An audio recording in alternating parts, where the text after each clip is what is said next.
And happy Tuesday, NCAA basketball fans. This is your weekly Trogcast. That's T-R-O-G. That's two really old guys talking NCAA men's basketball. This one old guy here is Jeff Zink. He's with his good friend, the other old guy, Jim Reaker. Jim, we're kind of in different climes today. I'm coming to you from the sunny desert of Arizona, and you're kind of coming out underneath the snows of winter. Yeah, a little transcontinental broadcast tonight. And the other variable we've changed here is it's a little bit late for two really old guys, especially in the East time zone here.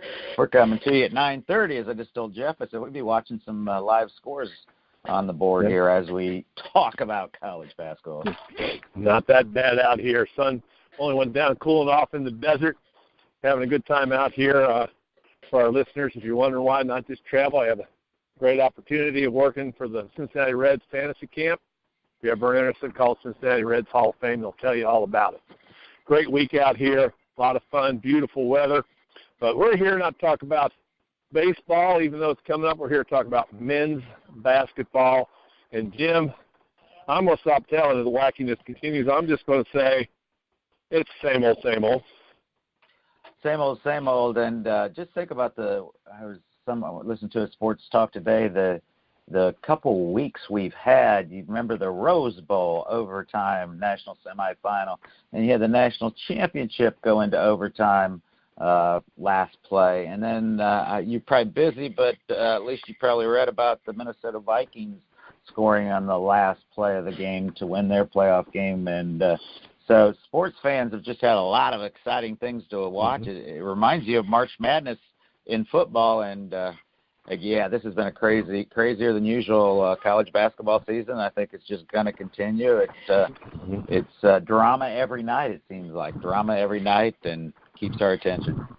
Yeah, no, we got to watch the end of that Minnesota game. Considering we're 2 hours later than you, got our stuff done in the very end. It was good, and half the guys that worked camp for us from Philadelphia, so they're excited to host the Vikings this Sunday and see who's going to go to the Super Bowl. Of course, could be the excitement of being the first team ever to host the Super Bowl, so the Vikings win it. But yeah, you're right. A lot of exciting stuff. We'll just sort of go, as we do sometimes, conference by conference with a little chit chat back and forth. So, Jim, let's give the update on what's going on here and there, and I'll ask forgiveness in the advance for some of the things. I haven't gotten all of my numbers down and who's going what from having to be out here for work, but we'll do the best we can. So why don't you get us started, Jim? It's a tough life, but somebody's got to live it, right? Mm-hmm. All right, I'll talk about the Big 12, which is probably the hot topic. The toughest conference, and had a couple big games just recently. The one over the weekend where the West Virginia Mountaineers went to Texas Tech and ended up losing by a point for their first conference loss, and then thought they would rebound big time last night. Of course, that's a tough turnaround. A Saturday in Texas, and then they had to be on the court again Monday night back in Morgantown. And we were just talking a little bit off the air that looked like they were going to rebound mightily. And, in fact, the Kansas Jayhawks didn't realize this. They had not won in Morgantown the last 4 years.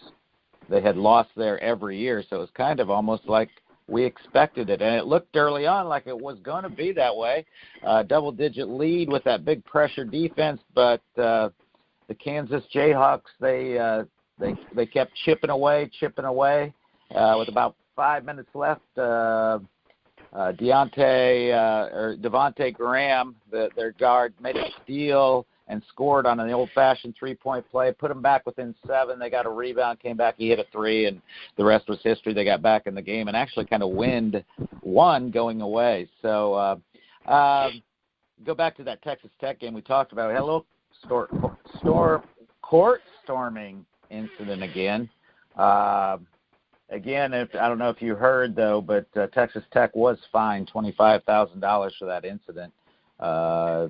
One of the West Virginia players took a swing at one of them, actually connected with a student, but they didn't think that the Red Raiders had done a good job of their administration of protecting the players. So he only got a public reprimand, was not suspended or anything. They kind of looked at fault of the Texas Tech. So, we've talked about it. I think last year we had one of these incidents. It's exciting, but again, it puts the players sometimes in a bad position, and actually some of the conferences, I think the SEC's actually made it illegal. So, any comments on that? Anything you want to add about the Big 12? Just to show you how tough the Big 12 is, TCU is 12-0 in non-conference, and they're 1-4 now that the conference has started. And actually still ranked in the country, I think 23rd or 24th. But that just shows you how tough that conference is. Well, we've talked about that several times, Jim, and the emergence of Texas as a basketball state with TCU, like you're talking about, Texas Tech. Of course, you got other things that are not there, like Houston and a lot of them. But the one thing that you didn't mention that's happened since last time, which led to that, the Texas Tech, making the Texas Tech and West Virginia game even bigger, what the Texas Tech lost to Texas. Shaka Smart getting them back. And, of course, it was a very emotional win for the Longhorns because one of their stars, Andrew Jones, been in and out of the lineup, and they just got the word a few days before that he had been diagnosed with leukemia. So they were out there playing for their comrade, and they pulled off the upset.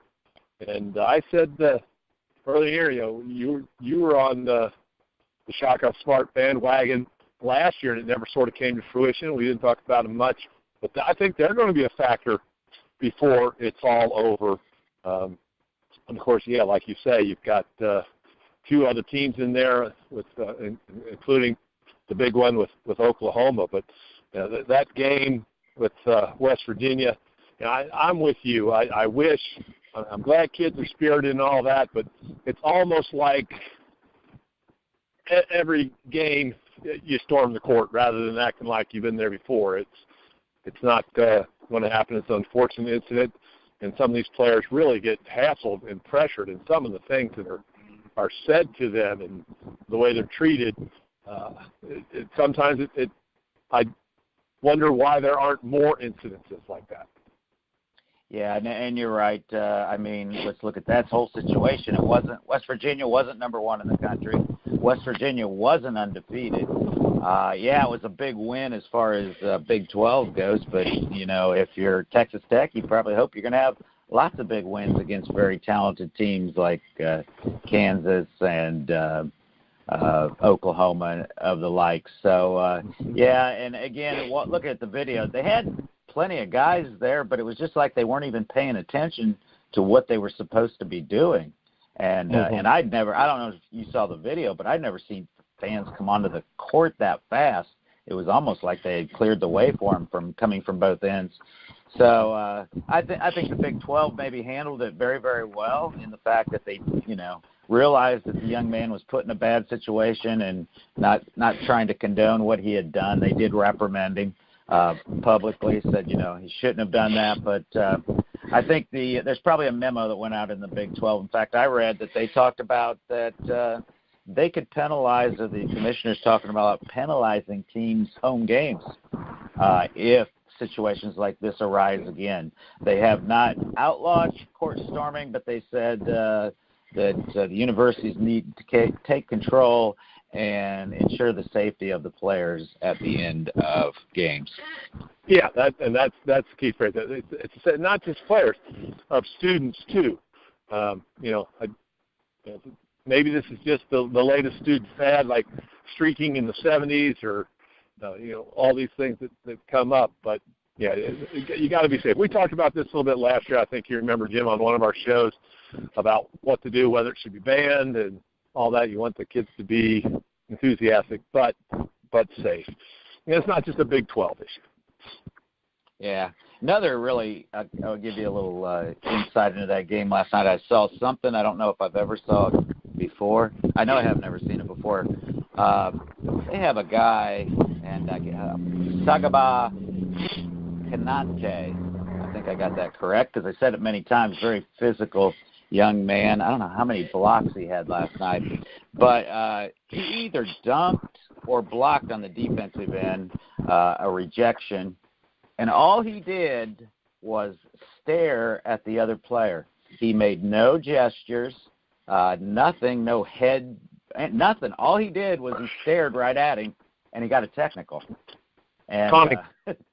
The announcer, That's considered tonic. The announcers did not agree. If you can't stare, they said that's gone too far. I agree. I mean, I agree. He did not. But I think what you still there, Jim? I'm still here. Yeah, breaking up on me just a little bit. Don't know if it's your end or my end. Yeah, I think it's kind of like anything else.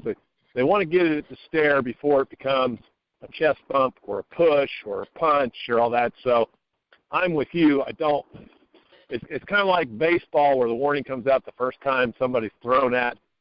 Now, that one wasn't probably a big deal, but they're worried about the next one in the escalation. Yeah. So in some ways, a smart move, but yeah, the stare doesn't deserve it, but they're worried about the next two things. Yeah, and that was the announcers did give it the same analysis you said. Well, they're just trying to show that they're in control and try to keep this because, again, it was a very physical game. If you have not seen West Virginia play, they are a very physical team, and they pressure the whole time. In fact, they started the game out. They came down. They scored on a dunk, and then Kansas couldn't get the ball in. The very first time Kansas tried to inbound the ball, they got a 5-second count. Of course, Bill Self had set one of his players down, he said, to make a point. Well, he called timeout within about 2 minutes and put him back in the game. He was one of his big ball handlers. So that it was a good game. And, again, we're going to see a lot of that in the Big 12. I was kind of looking ahead at the schedule. You know, they've kind of separated themselves, those top four, Kansas, Texas Tech, Oklahoma, West Virginia. You got Kansas State in fifth, but they're sitting at 2 and 3. But looking ahead, they get a little bit of a break in the fact, although there really aren't breaks. But the top four, I didn't see any games in the upcoming week where they play each other. So well, there is one. I mean, they might be in top four, but a big one is going to be Monday when West Virginia goes to TCU. And even though TCU might be in the standings with 1 and 4, a little lower, that's going to be an important game. It will be. You're right there. Again, it's just amazing. And TCU, again, I think they're ranked still in the top 25, but they're 1 and 4 in the Big 12. So, again, it's a tough conference. But that's what you say. There's a couple things. Just if you look back through it really quick, I mean, I talked about Texas beating Texas Tech. Then on Saturday, just one of TCU's losses to Oklahoma. I mean, Lord have mercy. That's it. And then Texas Tech comes back and beats West Virginia, and West Virginia almost takes Kansas to the mat, even though that's a cross sort of thing. And now West Virginia might have a chance to get back in at TCU or the other way around. But that's what conference play is all about. We're in the middle of January, and it's going to be a 15-round championship bout. That's how we know we're two really old guys when I mentioned 15-round bouts, because you can't do those anymore. Yeah, and we'll probably talk about it kind of like the Big East. That you could probably easily say the winner of that conference is going to have at least 3, maybe 4 losses. Of course, this is the year that we thought maybe Kansas wouldn't win it, but them coming out of there, in fact, the announcers said, winning here at West Virginia is almost like winning 2 games at home. You're not going to change your pick again, are you? No, I can't. You won't let me. You told me. Yeah, I mean, come on. You can only flap in the breeze twice. That's good. No, yeah, but I'll stay with the West Virginia Mountaineers. But you're not the only entity that was saying that same thing, that this might be the year Kansas loses its grip. But uneasy lies the head that holds the crown. But the other thing is you're the king until somebody takes you out. Nobody has taken them out yet. Well, let's move on. Sorry, go ahead. Yeah, well, go ahead. Do you want to move to the ACC, one of yours, talk about it a little bit? Yeah, we can go ahead and talk about the ACC because, again, topsy-turvy. This one, you think, but here's the thing about the ACC. This is what I said last week, that it's calm. It's kind of in the background. There aren't any really big punches one way or the other. And that's going to see, and just like I was just going to mention, all those teams you're talking about in the Big 12 are going to the dance. So it's just a matter of who's going to win the championship and the title unless they fall off and Texas get in there. But coming to the ACC this week, I mean, and we get caught up in today, but I remember we haven't been on the air for a week. It was just last Tuesday. Louisville popped its head up by punching the then number 23 Florida State Seminoles in the nose. But it was a really quiet weekend for them. Not a whole lot going on, at least not any sort of matchups between top 25 teams. And then Virginia holds off the giant killer, North Carolina State, to move up into the number 2 hole in this week's poll. And you got to remember that, of course, other people remember who was at number 2 last week. That would be West Virginia. West Virginia. So you got to hope that there's not any sort of jinx popping up there for Tony Bennett and the boys.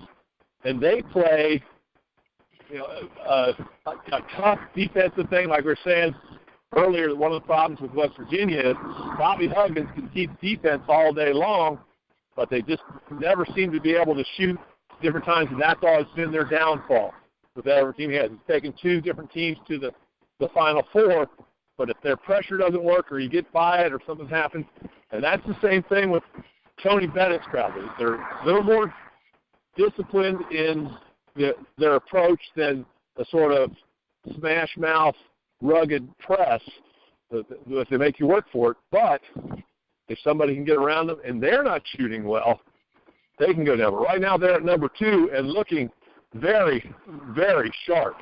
But also in there, another big one was just last night with Duke coming back from, this is again where I don't have being out of my element and kind of working off my phone. I think they were down 13 or 15 to Miami and came storming back with that group that seems to be gelling just a little bit more. I mean, Duke started at the one spot and then dropped, and now they're creeping back up.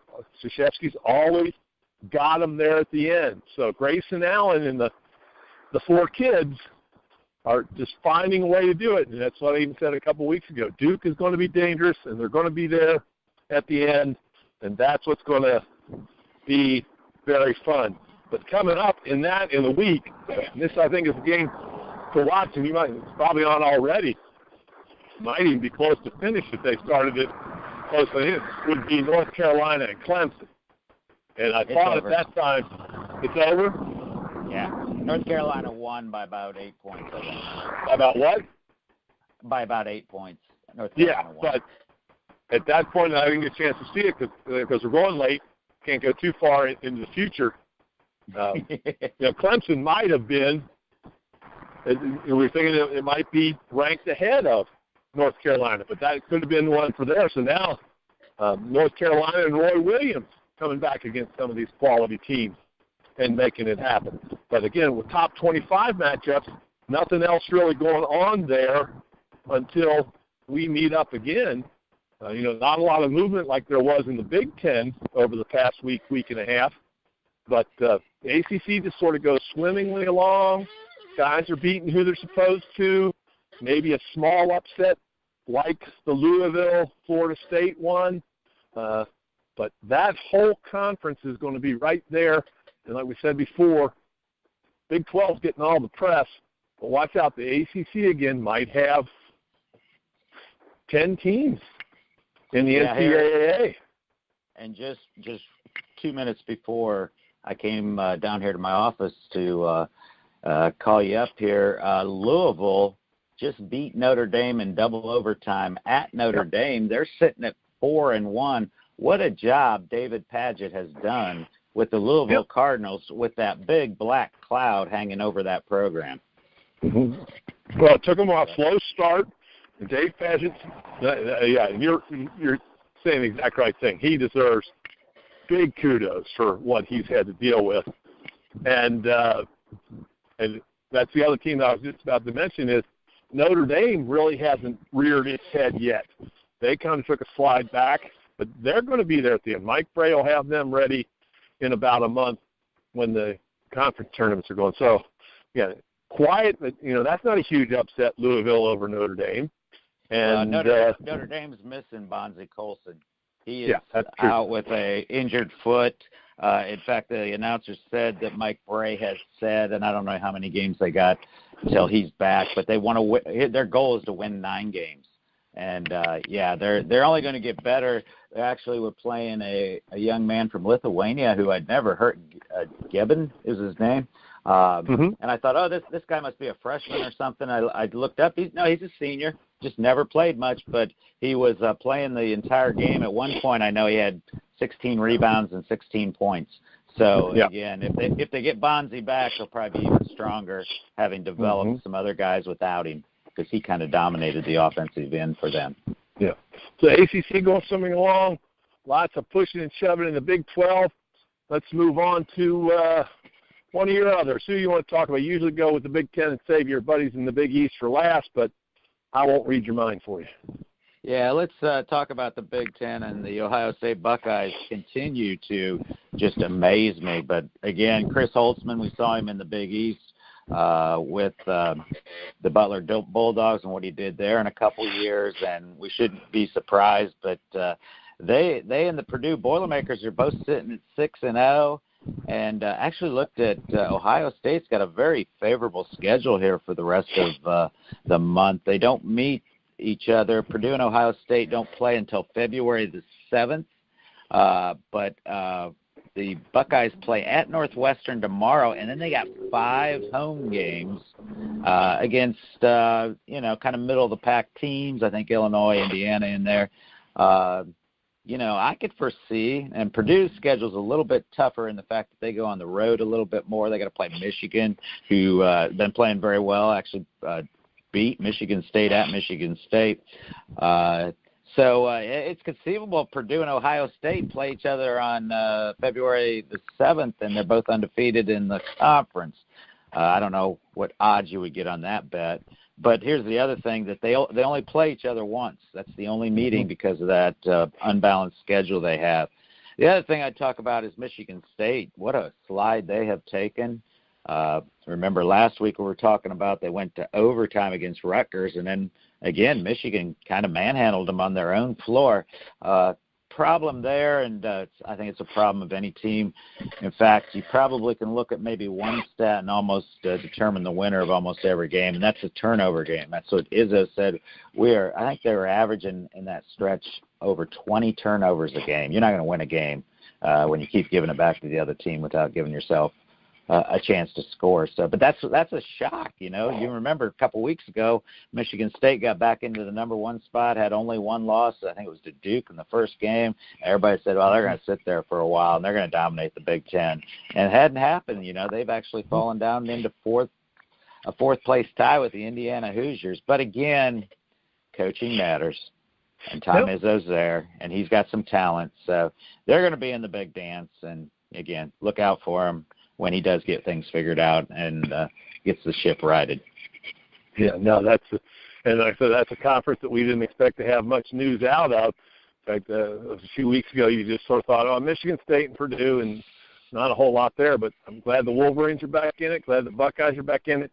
The thing I'd say about the Buckeyes is, and this is what's sad, always a lot of talent there, and we know Chris Holtman can coach him up, but he's dealing with Thad Matta's recruits, and I think that just tells us how sick Thad Matta really was. If he was on his full game, it would have been different for him. So we're wishing that he can get himself healthy and back into the coaching ranks soon. Nothing against Chris Holtman doing a great job with him, but it's just sad, and that's one of the reasons that Matta and Ohio State parted ways is they're just saying that the Matta just probably couldn't dedicate the time to it that he needed to on the recruiting path and all that because of his bad back and all the things he was going through. So, Coach Matta, we wish you well, and Coach Holtman, we hope you keep pushing those boys forward. Another issue there, too. I know there were, and I don't know if you know the young man's name because I don't, but when they made that change, which, again, was in June, one of their top recruits left and went to North Carolina State. because I remember reading there was a big issue with the NCAA because he had already enrolled at Ohio State. They were going to make him sit out this season, and he took that to them, and I think they did rule, and I think he did join the North Carolina State team after that. But that just shows that, he lost. In fact, I know they were really short because Dan Dockage's son, who'd been a role player, actually was a walk-on at Michigan. They'd given him a scholarship at the end of last year. But Holtman got him to transfer to Ohio State as a graduate transfer because he just was short of bodies and he needed someone. And actually, every once in a while when I do watch the Buckeyes, he's playing some significant minutes for him. So that just kind of shows the job that he's done. Again, you talk about David Padgett, what he was handed. Chris Holtman has to go in that, making the best of what you got and doing really well. No, that's it. We wish him all the best and keep going. And that's another topic maybe we can bring up another time, the whole should recruits be held to their commitment if a coach who recruited them leaves, and that's a big topic now, or if a coach, whether he leaves by being fired or leaves because he's moving on to a different job, it does leave some of these athletes in the lurch. And there are times where it's up to the university or even the coach to say whether or not they can leave, and that's kind of hard to deal with. But yeah, you said they dealt with it well, and we'll find out in another month we might be talking about a whole different discombobulation there in the Big Ten. Yeah. It's going to be interesting, and again, it's just I'm sure you go back and listen to show number 1. I ranked Ohio State very, very low with that change, and not a whole lot of key players there. So again, good job by Chris. There's going to be a surprise. Well, why don't we move on to the SEC, which and I'm very jealous because you got the conferences this year where everything's popping. Nothing against the conferences I've got because it's the way we divided them up last year, and I had a lot popping in mind. But the SEC, another one, just sort of going away. The lake isn't exactly smooth, but there's not hurricane winds, a little choppy here and there. So really another week of not much going on. I mean, the big game was Saturday when Tennessee hosted Texas A&M, and the Volunteers got by the skin of their teeth, and I think that's pretty much the way it's going to be. Of course, Arkansas got themselves up there, lost a couple weeks ago, came back down, but there's really, again, not any big matchups coming through in the SEC. It's going to be a quiet week. It's probably give John Calipari some time to build on what he's called a soft Kentucky team, sending a message to his boys to toughen up a little bit before they get to the heart of their conference schedule. But I'm just going to keep it short and say we'll just talk about the SEC next week when we might have some bigger matchups coming on. But like any conference, there's probably going to be a couple surprises in there that we didn't know that aren't top 25 matchups, because that's the way it goes sometime. I mean, South Carolina, I was just watching it with one of the guys there in the lobby of the hotel, they just started a game against, UK. That's right, against UK. And that's the type of game that could very well go either way with Frank Martin down there. And people probably forget already, Frank Martin took South Carolina to the Final Four last year. They lost some of their big guys, and he's got to retool. But that's the type of style of play and being in Columbia that could change things, or it could be the Wildcats, coming in and maintaining their supremacy. So we'll just come back to the SEC next week, and we'll let you talk about the Big East. Well, and just looking here, you are right. That is a game. Kentucky 35, South Carolina 34 with 30 seconds remaining in the first half. So good analysis. Yeah, it's going to be a close game. The only other one was Auburn. They're kind of a surprise, sitting at the top up there right now, aren't they? Yeah, Bruce Pearl. Bruce Pearl. We talked about him and talked about him last week, but no real challenges for them this week. Everybody's sort of cycling through the little sisters of the poor in the SEC, and then later in the schedule is when they'll start hitting each other. But all right, we go to my favorite conference, the Big East, and of course the Xavier Musketeers had a rough go of it, although bounced back with a win against the number 25 Creighton on Saturday to get the ship righted with a new starting lineup, and I'm sure we'll talk about that a little bit more on Thursday with our Razorcast, everything Xavier basketball. And, of course, we'll have tomorrow night's game to talk about as they take on St. John's. But, again, another one that's got a log jam at the top. You got Villanova and Seton Hall at 4-1, Xavier and Creighton and Providence at 4-2, and Marquette Golden Eagles still hanging in there. They're at 4-3 as they had a win last night. So, again, we've said it before. The winner's going to have 3 or 4 losses. I saw today estimation that the Big East might have 8 teams in, at least 7 in the big show. Big game coming up. Again, of course, we don't like to look too far ahead as Xavier fans, but Xavier will be at Seton Hall on Saturday. That's going to be a big game for them. And then actually tomorrow, and this will help Xavier out a little bit, hopefully, Seton Hall travels out to Creighton, out to Omaha, Nebraska, into some of this great winter weather for a game there, and then has to travel back home to play the Musketeers at home. And then also on Saturday, Creighton and Providence. Creighton has to travel to Providence. That'll be another big game. But Villanova, again, it's kind of a point we make all the time at these coaches, these great coaches. We talk about Izzo and Krzyzewski and, of course, Jay Wright. That he's always going to have them there. They might go through a couple rough games or a rough week or so, but in the end, we know they're gonna contend for the title. Yeah,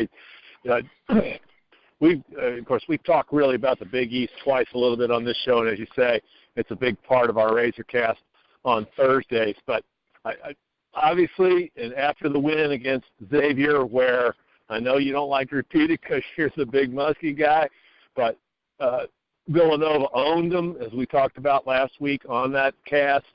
To me, it's Nova, and the other 9 are about as tightly packed as any conference of the big conferences, and I'll sort of throw the AAC in there with Wichita State and Cincinnati, who are both in the top 25. Those other teams, all the way down, even as we've talked about, DePaul is having a good year. St. John's is, they're a little injury depleted, which might help the Muskies when they have to host them tomorrow night. Everybody's shooting at Villanova, but then they're just picking at each other left and right, and I agree with you. I think it could be very easy to see 7 teams from the Big East, maybe even 8 if somebody gets hot like a Marquette or Providence did at the end of last year into the NCAAs. And you've got a couple teams that we don't talk about much on this program. We talk more on Thursdays, like the job Patrick Ewing doing at Georgetown. They're not there yet, but they're further along than, I don't know what you think, than I expected them to be this year, and especially after their soft pre-conference schedule. And Coach Mayo at DePaul's got them pushing hard. And that doesn't include, like you just said, the group you went through, the Marquette, the Providence, the Creighton, Seton Hall, the teams that are right packed there in the middle. So, and again, we won't really know what will come tournament time because of all these conferences beating up on each other. But I wouldn't want to be a team from another conference that's going to see somebody from the Big East across from them in that bracket come March.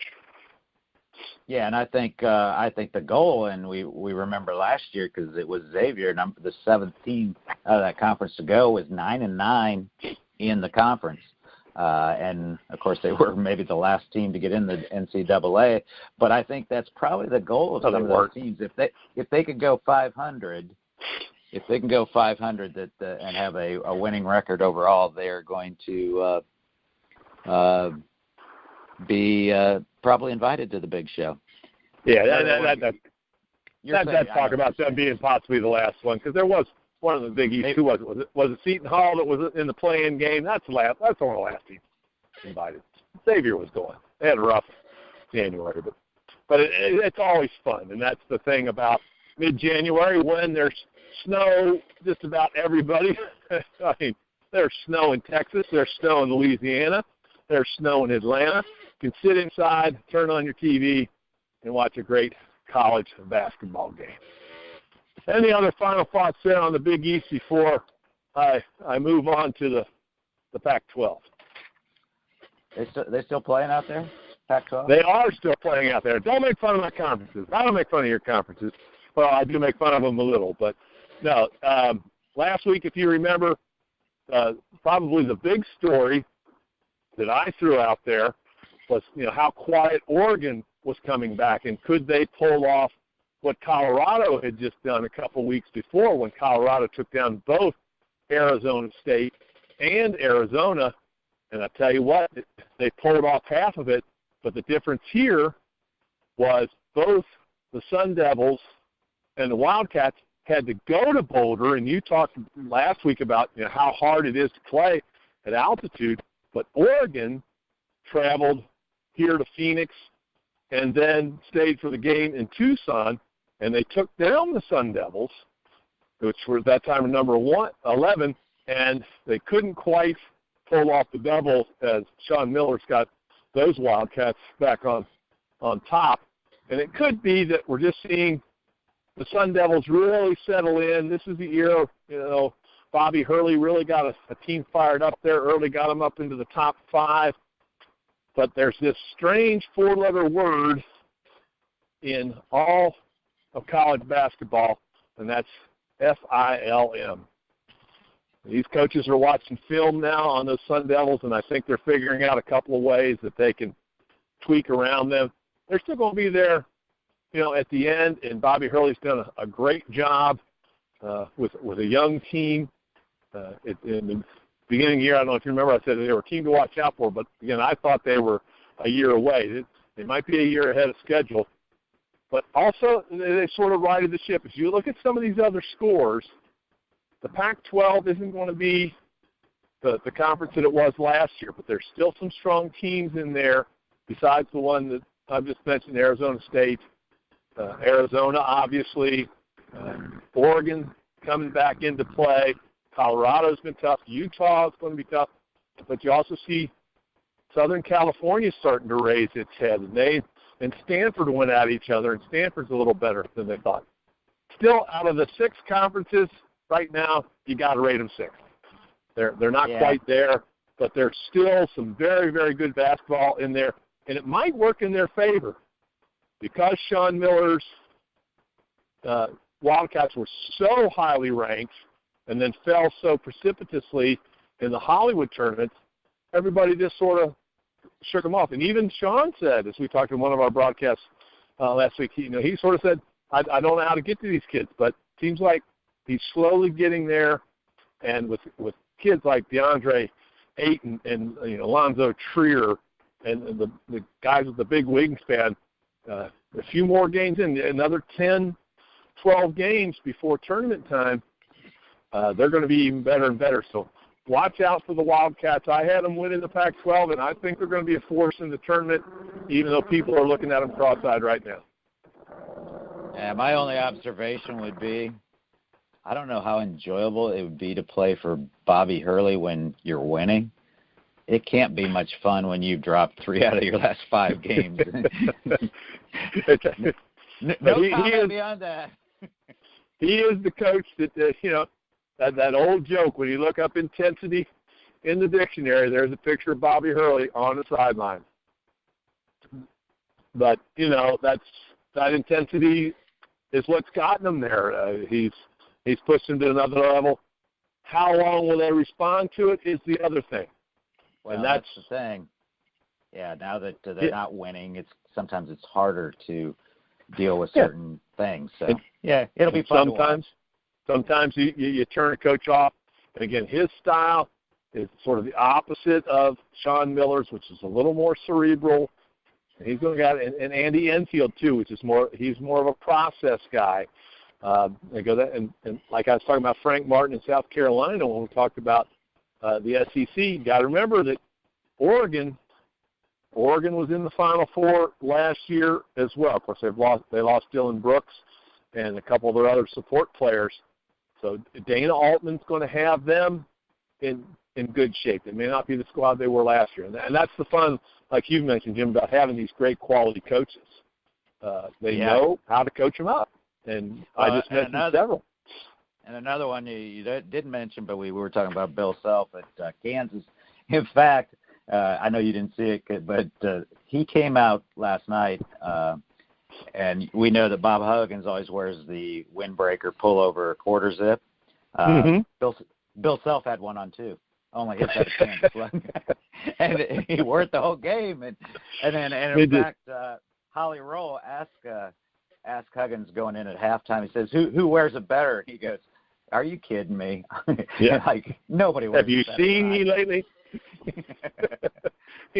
he wears it sometimes because that's probably about the only thing Bobby can fit into some days. I mean, Bobby, God bless him, but he's and I've said this before. Even when he was at Cincinnati, I worry about his health because talk about another intense coach. He just and he has had issues on it, but yeah. Well, that's these guys. Because you just had it for your high school team. You have these conferences where all the coaches get together and they know each other and those things in the recruiting trail. As long as, like we've said many times, if it's good natured fun and everybody's laughing about it, why not? If it's meant to mock somebody else or get under their skin for something that shouldn't be on the court, yeah. But I think that's just a fun thing to do, and I think Bob Huggins probably thought it was too. Well, yeah, and that's my point. I think that Bill Self is smart enough to realize, they'd lost 4 in a row going in there. The chances of beating them, they were not the favorite. They were probably going to lose it. So, hey, why not? I think he's probably trying to loosen his guys up a little bit. And that's what I was just saying. Obviously, it worked. I bet he came out for pregame warm-ups in his regular suit and tie, and then went back in and changed and came out with that then, and the guys could have, or put it on in the locker room. And these are all the little motivational tools you've got to use to get there. Well, another great fun week for basketball, and we'll be back on the air on Thursday with our Razorcast about Xavier basketball, and next Tuesday we'll be back closer to a regular time with me being back on a regular schedule and Jim not traveling either for our Trogcast. And as we'll go and wrap it up as we always do with some trivia and tidbits. Now, you've been sitting at home all day with the snow, and you probably had lots of time to review and give me one of your patented 16-layer trivia questions. Well, I'll be honest with you. I was sitting there watching a basketball game and thinking, I think when you had texted me that we were going to start in about 20 minutes, and it hit me at that point, I didn't have a question. But I recovered nicely. And actually, this one really comes into play with what we've been talking about. We talked about David Padgett of Louisville, and, of course, took over that program. He was an assistant coach for Rick Pitino down there, and when Rick was fired, he was given the job, I believe, in October. And, again, we talked about the great job he had done. Well, I don't know if you remember, probably, that he was a player for Coach Pitino at Louisville. Do you remember that? Yeah. But he did not start his collegiate career at Louisville. He actually started at another program and transferred to Louisville after his freshman year. Do you know the other major program that we have spoken about somewhat tonight that he started at?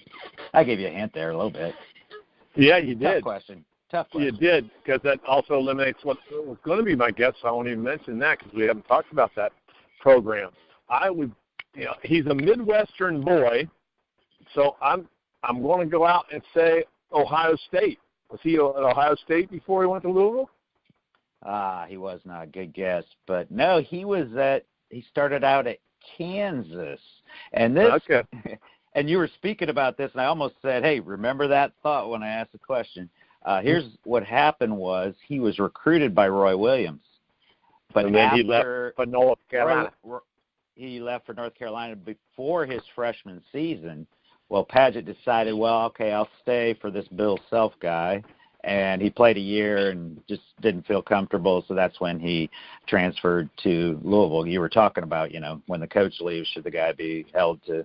I was thinking, think about that. But David Padgett, I just thought I was sitting there watching him coach. I thought I'll find a trivia question about him. So a little bit of stuff. What do you got for me there? Going to have a conference with your dad about you not doing your homework now if you don't pick it up. I've mentioned this before. All right, just a couple of quickies in honor of the holiday we had yesterday, Martin Luther King Day.